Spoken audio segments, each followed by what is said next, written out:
Hi everyone, good morning. Let's begin today's session.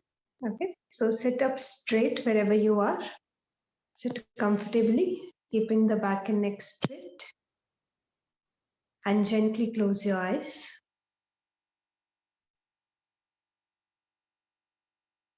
Start observing your breath.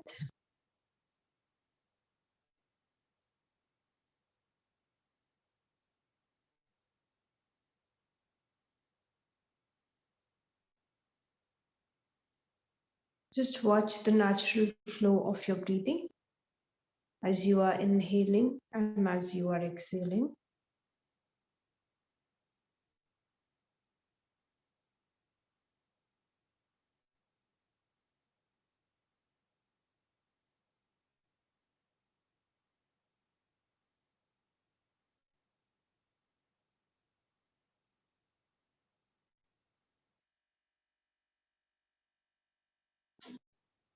Make sure your body is correctly aligned.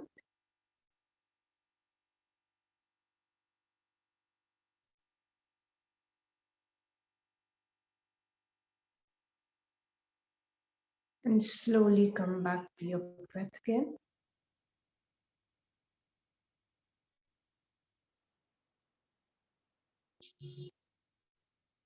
Consciously begin to deepen the breath. Go for slow, long, and deep inhalations. Slow, long, and deep exhalations.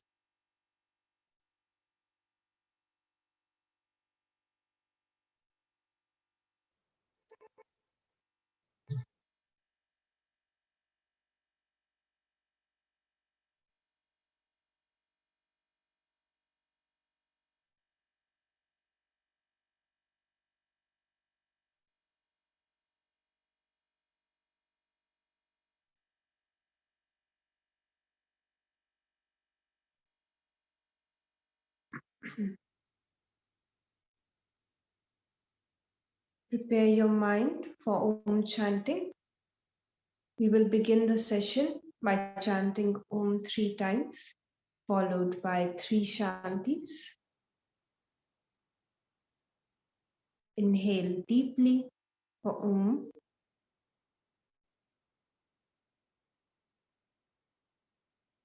Om.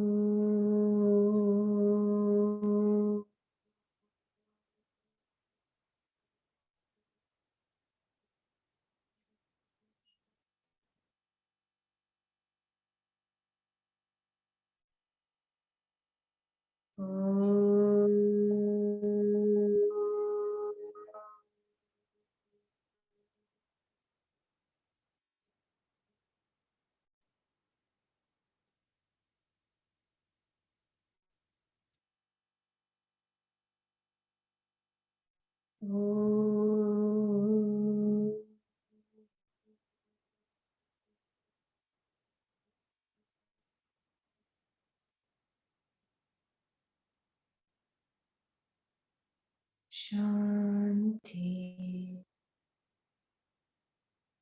Shanti, Shanti.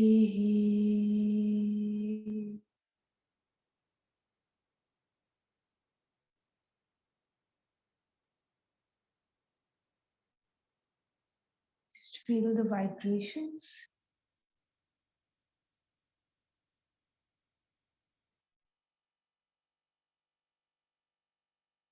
Join your palms together and rub your palms together.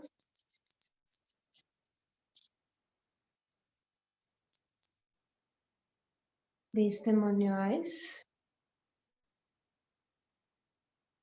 Very slowly while blinking and looking at your palms, begin to open up your eyes, start coming back with a smile. And namaste to everyone. Let us begin today's session. Awesome. So today we are going to begin with the next topic, and I find this one very interesting.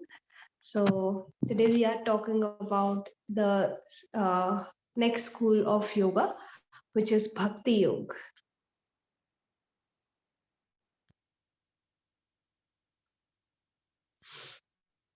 Bhakti-Yoga, or you can also say the path of devotion.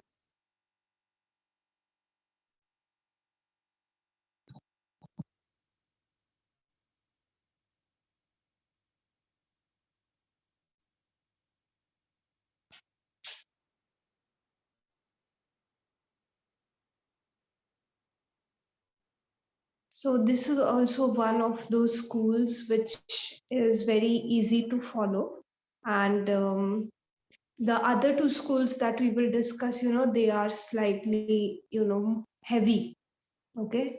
But Karma Yoga and Bhakti Yoga, these two schools are uh, slightly easier for us to follow, right? For a few reasons. One thing, we cannot leave our lives behind. So Karma Yoga really fits in very well, right? And when it comes to Bhakti Yoga, most of us, when we grow up, prayer in some form or the other is introduced to us, right, in our lives. In some way or the other, in your family, you would be taught to pray a little bit or take out some time to, just uh, as a time of devotion, or maybe visit the church, right? Even if you have to do it forcefully, you have to go, right? So by default of where we are born, right, we are by default introduced to certain practices in our lives. And most people, it is seen that most people, like, at least either pray or go to any temple, right, or church, or any place, such kind of religious place, right? So uh, Bhakti Yoga is also another thing which is like very easy to adopt, because it's already somewhere a part of our life, right? So if you are a very emotional person, okay, this school of yoga is for you. Okay. Most of the times, people tell us that our emotions are not good. Don't be so emotional, right? But the problem is not in having the emotions. The problem is not understanding how to manage them. And a very good way to manage the emotions is through the practice of Bhakti Yoga, right? You can channel your emotions in the right direction, right? Rather than just reacting to your emotions, you can choose to devote yourself to some God that you believe in, right? So Bhakti Yoga deeply believes that uh, emotions can be put in a very positive direction, right? And uh, in Bhakti Yoga, main emotion that we are talking of is love. Okay, so love, right? So out of all the range of emotions that all of us have, so emotions are what make us human, first thing. So all human beings have emotions, right? Some of us have more emotions, some of us, because of some circumstances, we don't show them too much, right? So some of us, we feel we are very indifferent or detached. But you guys, even if you feel this way, you also have emotions, right? That is what makes us human. And that is why Bhakti Yoga comes very easily to a lot of people, because emotions are what make us, right? So there are a range of emotions that we experience, right? So anger, jealousy, sadness, happiness, right? But all of these are finally just layers of one emotion, which is love, right? Everybody wants to be loved, right? Sometimes we get angry that we want to be loved, we are not getting attention. Sometimes we get jealous, right? Sometimes we get sad, we are not being loved, right? But each and every human being has this need and desire to be loved. You will see most of the things that you do, yeah, they are for getting some more love into your life, right? Some of us, just we don't understand that we are doing that thing, so we go into more negative emotions like anger, right? And some of us, we just realize that, okay, finally I'm looking for love only, so let me directly ask for it. Let me directly ask for the attention of somebody, right? Or maybe my parents, So love has so many forms also, right? There are so many forms of love. Uh, Love from a parent, from a sibling, from a partner, from a grandparent, right? And those are very, very similar, but slightly different from each other.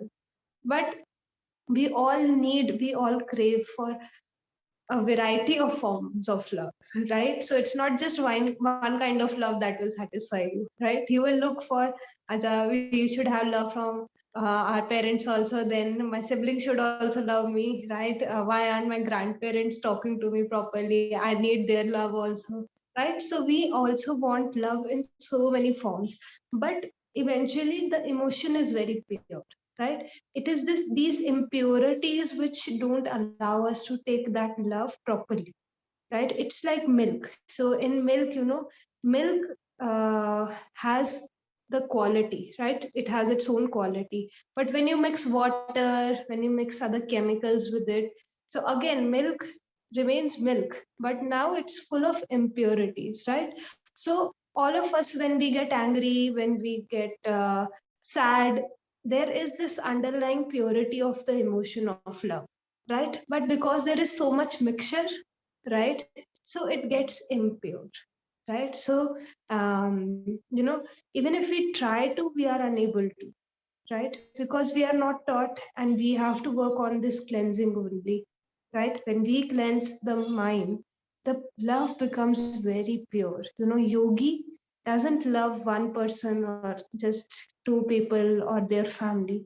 Yogi loves everyone, right? Yogi understands that he is a part of this environment, and that environment is a part of him, right? So there is so much love, right? There is no discrimination.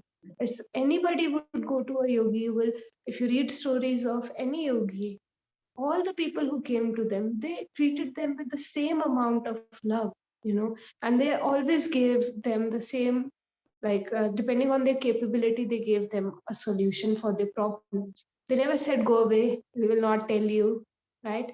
They always accepted people, even people who came to them with a lot of hatred, they accepted them with love. They accepted that hatred with love, right?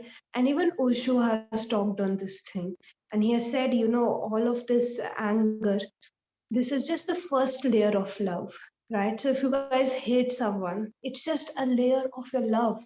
Hate is such an extreme emotion. You can only feel it towards somebody you really, really love.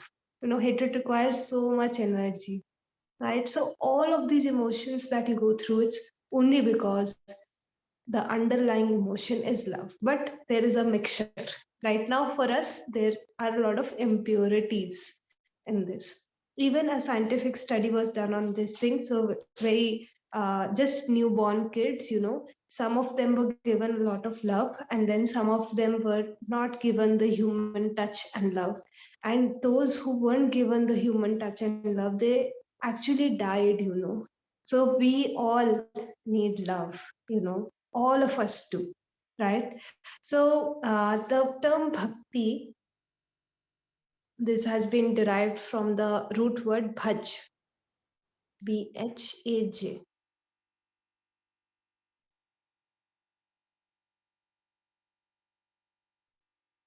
which means loving service.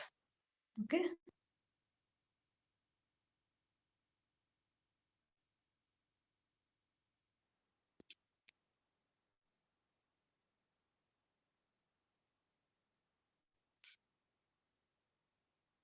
So whenever you will see a bhakt, somebody who is deeply following any god, you will see their devotion is on another level only, right? They are so highly devoted to the god that they have, chosen, that it's just totally like it's different, right? You will see that that love, it's seen separately, and that is why a lot of people who are into bhakti yoga, all of the other people who don't understand this concept, they think that those people are crazy, right? Like us, right? When you fall in love, right, you will never choose the person who is right for you. You will always fall in love with someone who is really stupid, right? Nobody in your family will approve of that person because love is actually blind. Love is really, really blind. You will not see that the person is not doing this or that, or you require this or that. When you fall in love, nobody will be able to talk you out of it. No reasoning will be able to talk you out of it. Everybody will say, oh, this thing you need, that person cannot provide you this thing you need, they cannot provide you this, and you will be like, no, no, no, I am in love, right? So that is the grip of the emotion, you know that it keeps you on the path. Even your logic, that doesn't work, right? If any of you or any friend would have ever fallen in love, you would know. No matter how many logics you give to them, they will not, unless and until it goes till a really, really bad stage, their logic will not knock in. The emotion is very powerful. Even for us, when we feel some emotion, no logic can help. If you go to a depressed person and you say, this is not correct, you are not getting out of bed, this is not correct, you are not going out, right? Logically they understand, but the emotion is so heavy that they cannot act upon it, right? So if you are an emotional person, right, this is the perfect path for you.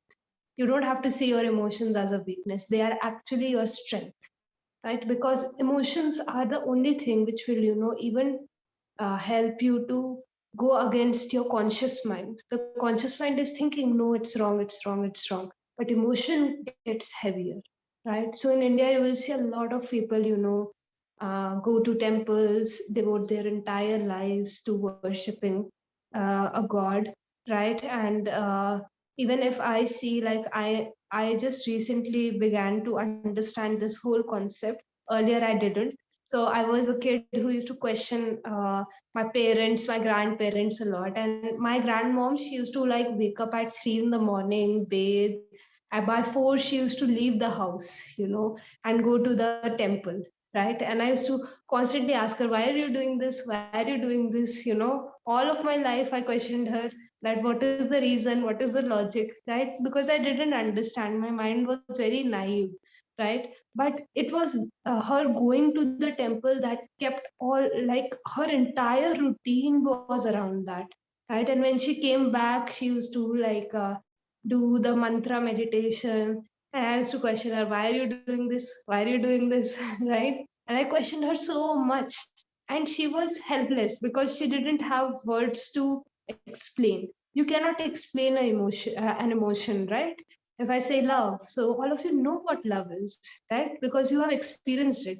If I keep saying this is love, you will not understand it. But because you have experienced it, you know what I'm talking about, right? So in that same way, she used to try to tell me. Sometimes she used to say like, this is the reason, that is the reason, right? And then eventually, my life took such a turn where I started to understand this thing. So now I'm just like, oh, that is what she was trying to say. So now I understand a little bit. But I saw how her entire day was spent in practicing bhakti yoga, her entire day. And now I look back and I'm just like, how blind I was, right? But this thing cannot be explained. In India, a lot of people, uh, the deity they choose, so when they wake up, they go and wake them up, then they bathe them, give them food. And somebody who does not understand the concept of bhakti yoga, they will think, what are they doing? They are serving food to a stone, right? But it is their emotion that counts, right? A stone becomes real because we put in that emotion. Something becomes real in our life because we put in that emotion into that thing. Like if you are passionate about something, right, some art, right, it's because you put in that passion into that thing that it becomes real for you, right? Everybody around you will say, you are a fool, what are you doing? But right? So in that same way, the bhakt serves, right? Serves the God in whatever way they can. So these are very initial practices, right? For a beginner going to the temple or reciting of mantras. These are very, very beginner level practices. So when the bhakt goes deeper, then the essence is understood. But to begin with, these mechanical practices are done to keep one on the path, right? Like there is this concept of a personal god, so you always choose the god that you like. Okay, so there is no forcing, right? So whichever god you like, you choose that god. And the only thing when you are choosing a god is that one thing, they have qualities that you really um, you know relate with, right? So like Jesus, unconditional love was there. He was a very kind man, right? So people who choose to become his devotees, they should try to imbibe these qualities. So you look at the qualities, right, and you choose the god, right? These are qualities that I really value in my life, and this god has those qualities, so let me devote myself to them so that I get to that point, right? Then the god should be free from the cycle of birth and death. So like Jesus, he came to the earth, right? And spread his knowledge to a lot of people, but he was eventually free from the cycle of birth and death. He came over here so that a lot of people could benefit out of him coming over here, right? But he didn't need to, right? So in that same way, they are free from this entire birth and death cycle. That is when you call someone a god, right? They have this higher, they are above where you are, right? And not just above, right, but they have reached the final goal, right? So they are free from this entire cycle that we keep running in, right? So then a devotee chooses a god depending on that thing, right? And bhakti yoga, it's one of the best forms of yoga if you believe in that.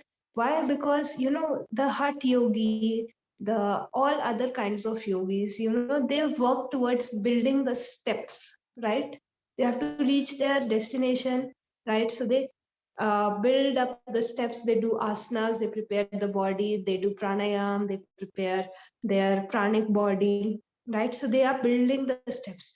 But the bhakt literally just dives into the concept, right? Surrenders, complete surrender, right? Complete surrender. No questioning, no questions asked, right? Just surrender and devotion, right? So you don't have to, the bhakt doesn't put in time to work towards building certain steps. The bhakt will just go running and then jump off a cliff, right? So all you have to do is surrender. But again, surrender is also very tough, right? You cannot surrender. If I tell you, go and maybe it's winters, right? So if I tell you go and swim, right, you will be like, she has gone crazy, right? But the bhakt doesn't question, right?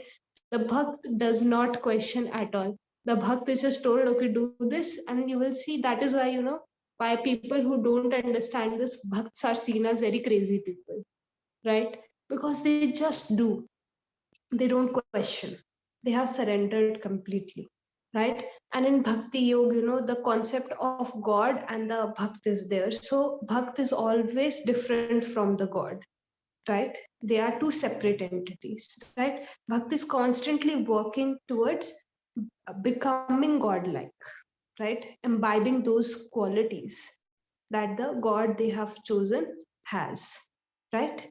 So in Bhagavad Gita also you can read about this, right? In the 12th chapter. Okay.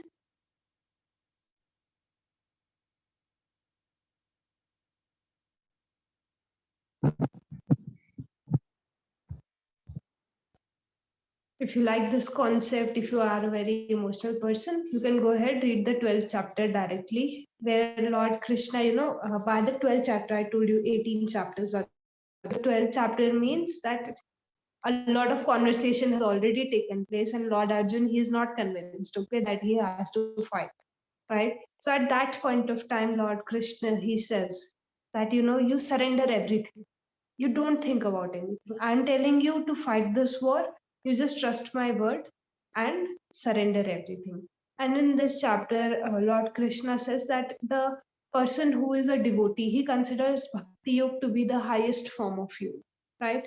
Because, Karma Yogi, they will work, right? Then Gyan Yogi, which we will discuss, right? So they will acquire knowledge, right? Then Raj Yogi, again, they will do meditation. But Bhakta is totally like surrendering, like I told you, right? And Lord Krishna says he considers such a person who can surrender to be the highest, right? Because it's not easy to surrender, right? And surrenders themselves into him, right? Believing him that whatever he is saying is to be followed just the way it is, right? So when Arjuna is in so much conflict, he says that now don't think of anything, just surrender and fight the war because you are a bhakt and I am asking you to, right? And in Bhagavad Gita, two forms of bhakti have been talked of. So we'll just briefly discuss them. So one is apara bhakti.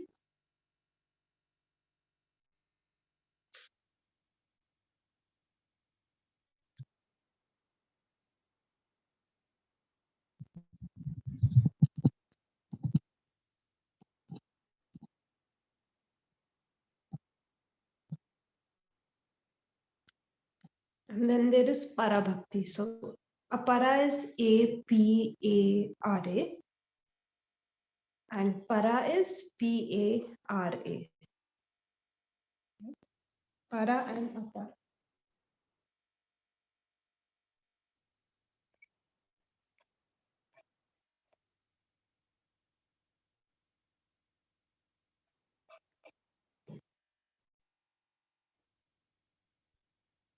So like I told you, that these are very beginner level practices going to the temple, right? So Apara Bhakti is more about this. So when somebody is introduced or initiated in Bhakti Yoga, so they are, sometimes told these many times you have to go to the temple, or this is the mantra that you have to consistently chant, right? And when you choose a particular god, you also want to get to know more about their life, right? You really resonate with some god, so you hear a lot of stories about their lives, what they did in a particular circumstance or how they grew up, right? So all of this, or you go for kirtans, right, where there is a lot of music and dance. So bhakti yoga is very enjoyable also, bhakti yoga isn't like go sit in a corner meditate, right? Bhakti yoga is all about celebration because you are celebrating someone, and it's a very good feeling, right? When you celebrate someone in your life, they have achieved something, or somebody celebrates you when you have achieved something, it feels so good. So the concept of kirtan is very beautiful in Bhakti Yoga. You will see a lot of music playing, people dancing, people, just losing themselves into dance, right? That is a completely different kind of feeling. If you ever get a chance, go attend any kind of kirtan session, right? We also have them over here in the school, in the opening and closing ceremony, like kirtan takes place and people come and they dance so freely, right? And everybody dances, everybody is happy. So bhakti yoga, it will keep you engaged in different things and it's very enjoyable, you know anybody who prefers any form of art, they love bhakti yoga, because it is that it captures everything within it. So, dancing, singing, then painting, then recitation, everything is a part of Bhakti Yoga. So, whatever you like, you can find your place in the Bhakti Yoga practices, right? And very famous example of this, people like Rumi, if you ever read Rumi, you will see what kind of depth his writings are very deep, and when you come into Bhakti Yoga, you begin to understand what he has written because even he was a devotee, right? So Rumi was a very big devotee, Then in India, if you see like Kabir and Mirabai, these are very, very famous. Yes, Rumi. Rumi is, if you read about Rumi, or read his writings, they have a lot of,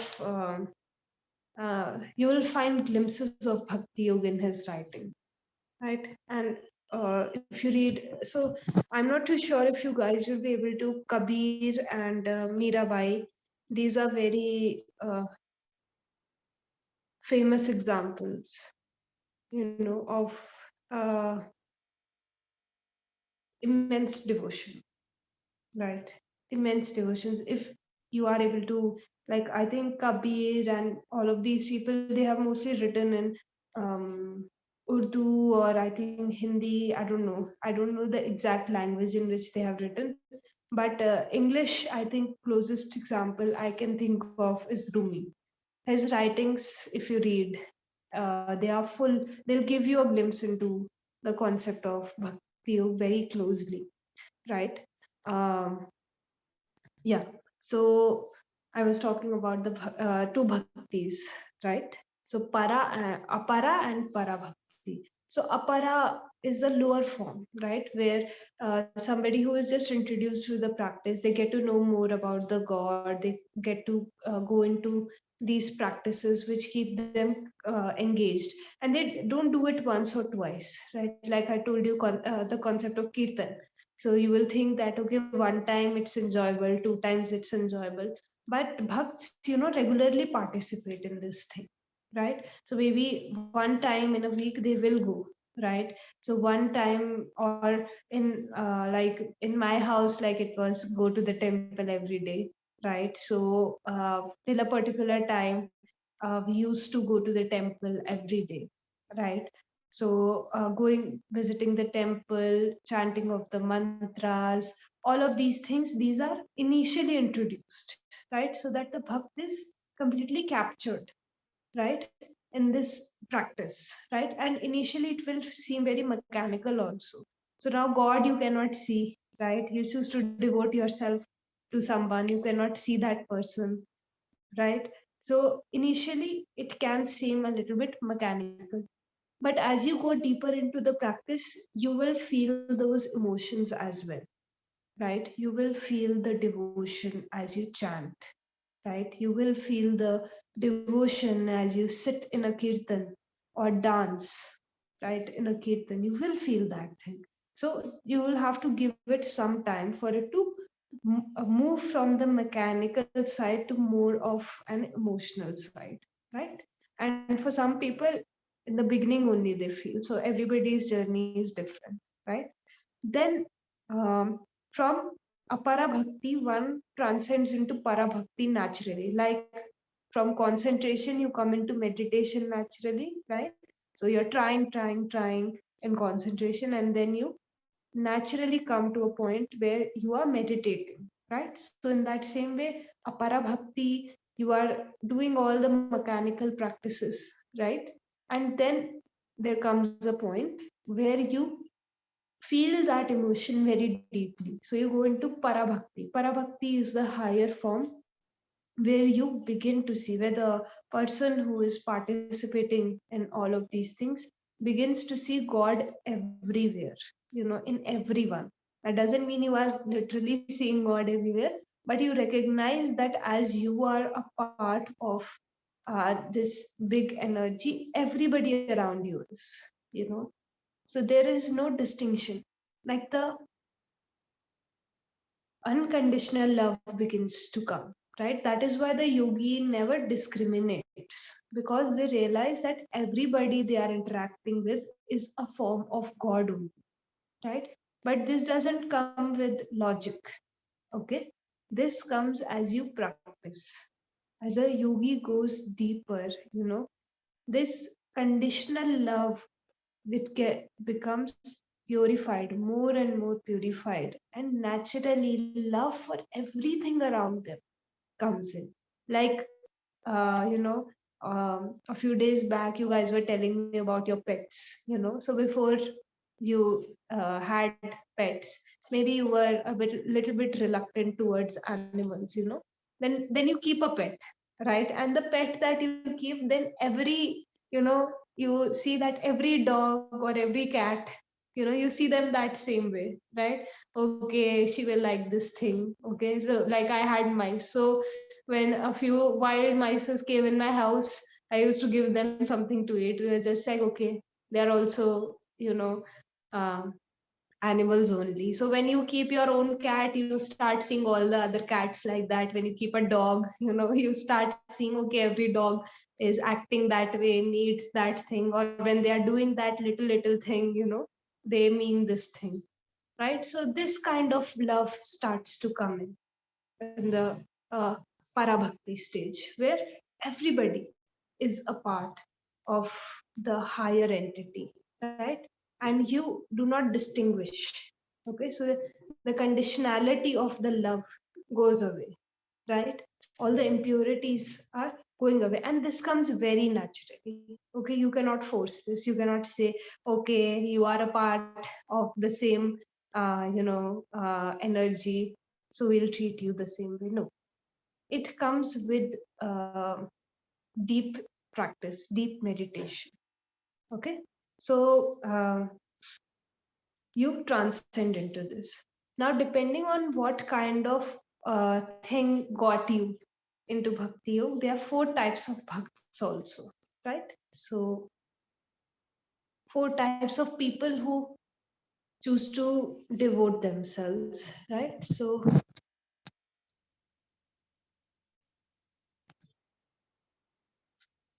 arth, this is the first type of bhakt. Okay, arth bhakt, BHAKT. Arth, ARTHABHAKT. Arth bhakt. Okay.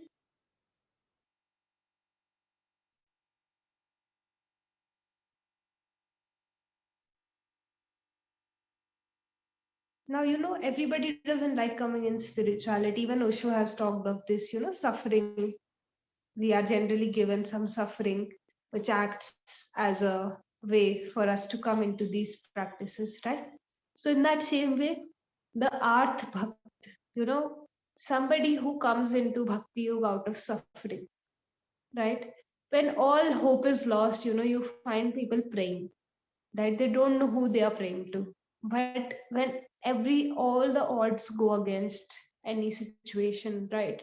When you think there is no hope of saving someone or something, right? Then you find we are forced to prayer, right? You will see this in a lot of places, in hospitals, there are places where you can go and pray. And a lot of people sit over there and they pray, even if they haven't believed in God for their entire life, right?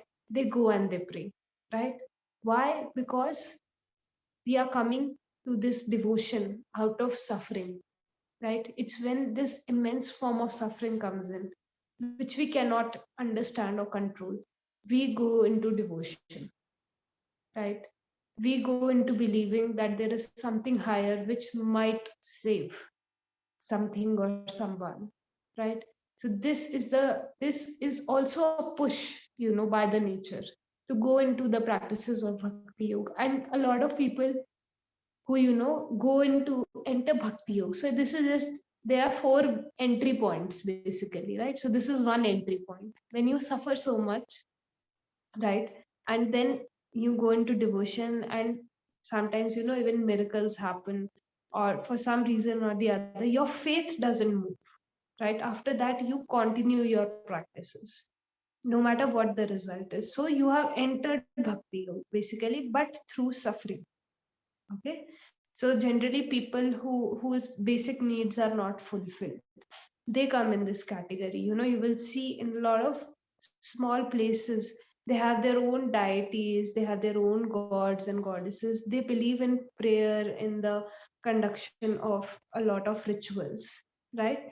And you will see those people have a really hard time, basic needs are not fulfilled, and they are mainly hooked to bhakti yoga. They will not believe in logic. They will not go read books. They will not say that my action should be done with perfection.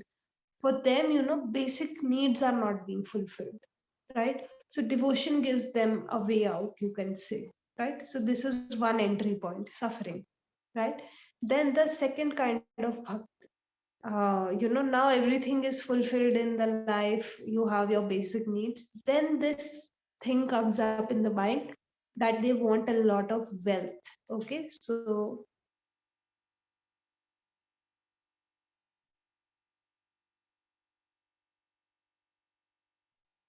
okay, artharthi, we call them artharthi, ARTHARTI,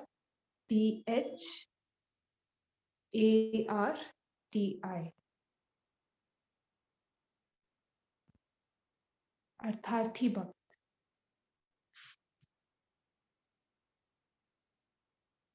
So now all needs are being fulfilled, basic things, everything you have, shelter, food, clothes, water, everything you have, right? Then this thing comes up that you want a better life, right? You want a more prosperous life, basically, right? So you will see a lot of people, they go to temples and they pray, may I get this promotion, may I get this better job, right? They offer God a lot of um, maybe sweets, right? In Indian tradition, we take prasad, so basically sweets. Okay, so they go to God, they pray for better promotion, better life, better family, right? So all of these things, when you go and pray for them, so you are praying. See, you are doing the practices of bhakti yoga, but then your purpose is totally different. Now your purpose is more prosperity in life, right? And mainly the focus is on wealth, right? So then you are again doing the practices, bhakti is there, but your intention is totally different. So better than the first one, at least you're not coming out of suffering. Now you have this choice, but you are choosing to go for this form only, right? Then the third category comes in,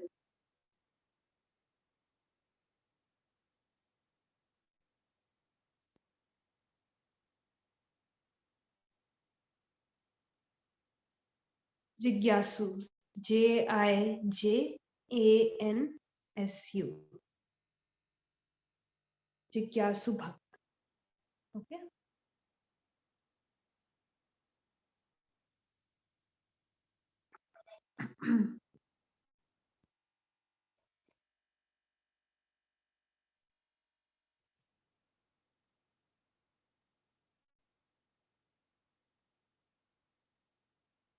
Now this type of bhakti, now basic needs are being fulfilled. Maybe they are very well off also, right? No worries, right? In terms of wealth, all of these things, right? So now there is this curiosity, right? That, I have everything in my life, everything that I needed, I have, right? Everything that society told me that do this at this age, you will be happy, get this job, you will be happy, okay, get married at this age, you will be happy, right? And still I'm not happy, right? So when everything is being fulfilled and the mind gets this luxury to tap into a higher thinking, right? Now you are tapping into higher thinking, right? Where you are seeing you have everything you could have had in the material world, but still there is some void, right? There's still this thing which you cannot answer, despite having everything that everybody told you, have this, do this, you were the perfect kid, you did everything, but still you are unhappy, right? So you start questioning, curiosity comes in. Why is this happening? How can I be happy? What is this void? How can I, fill this void, right? So you start questioning, and that is when you come into bhakti yoga.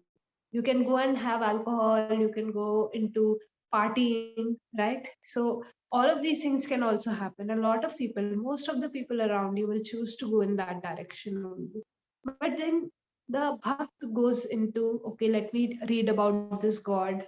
What did he do that his life was better, right? So they come in the practices of bhakti yoga out of curiosity, that okay, there is this understanding, everything is there, but still there is some void that I cannot understand how to give a solution to this thing, right? So they come into bhakti yoga out of a sense of curiosity. And then the last type of bhakt, so this is the highest level of bhakt, right?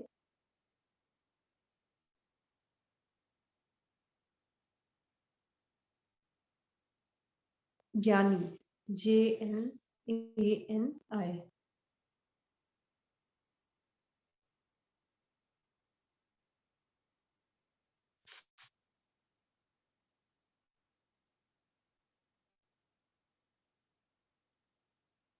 So last type of bhakt is the Jnani, right? So this person knows that there is, you know, is familiar with the realities, is familiar with, is a believer, right? So believes that there is some higher answer, right? And knows this deep down. So not like I told you, then you are just like, okay, something was told to me, right? No, there's this deep understanding within, right? And then they enter the bhakti yoga practices, and then they continue their practices. So for them, it's like a very advanced, this is a very advanced level, basically, where this deeper realization has already come in, right? That this is the only path that I have to take, right? And when this realization, this one sets in, then there nobody can move them. Basically, they keep continuing their practices. Maybe other people will leave when they derive the benefit, but this category of a person, both Jigyasu and Gyani, they do not leave their practices generally because they are already searching or they already know. Like Siddharth Gautam, famously known as Buddha. So, not a lot of things happened in his life for him to leave everything behind. When he was born, this prediction was given, that either he will be a great prince or he will be a saint, right?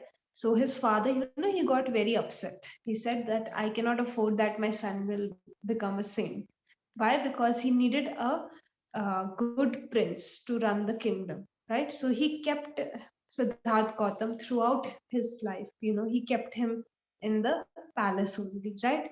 And palace meaning they had a very big place. So of course he could go out, he could, but he kept his world very restricted, right? Only people who were coming in, he would have that interaction with them. And he was given a lot of wealth, everything he was given, but he was confined to the space of the kingdom, right? And one day he chose to step out, right? Chose in the sense he sneaked out, basically, right? He wasn't allowed to, so he got out. And only four things happened, right? He saw certain people, and deep realization came. Only four things, right? For with us, so many things happen. Still, we keep living our lives the way we are living, right? But yogi realizes very deeply and doesn't require a lot of things, right, to realize. So Siddharth Gautam, only four instances happened with him where he realized that, okay, there is a lot of suffering and I have to do something about it. I have to find an answer. And he left his wife and his son behind because of that thing. He left them behind so that he could find an answer to the sufferings. And maybe if he could find the answer, he could also free them of their sufferings, so that is the little time that it requires for a yogi, to go into that deep realization. Then there is no going back for them. Then Siddharth Gautam left his home, right? So there was no going back for him. And once he liberated himself, that is when he started spreading all the knowledge. But he never went back. That, okay, I left my luxury, I left my house. No. the deep realization comes in. So that is the Jnani level, very high level again, right? So this is the concept of Bhakti Yoga. Again, yesterday the author I told you about, he has also written a book on Bhakti Yoga. So Swami Vivekanand, same like the book is named Bhakti Yoga only, right? So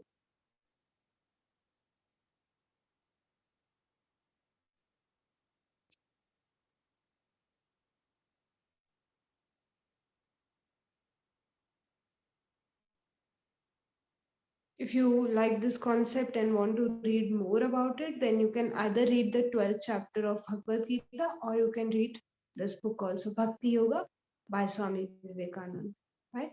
So any doubts from anyone on the concept of Bhakti Yoga? No? Okay, awesome. Awesome. So let's end today's session then. Keep your back and neck straight and gently close your eyes.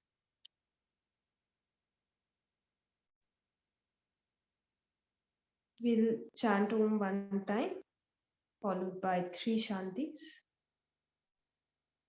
Inhale deeply for Om. Om.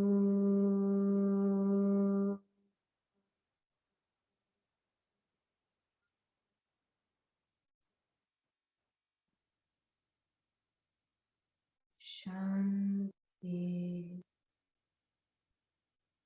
Shanti. Shanti.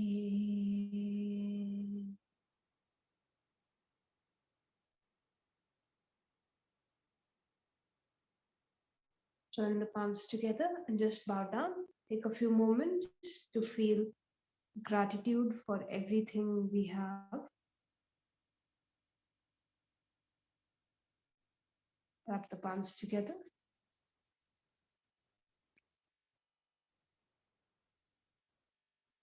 Place them on the eyes. Very slowly, while blinking and looking at your palms, begin to open up your eyes.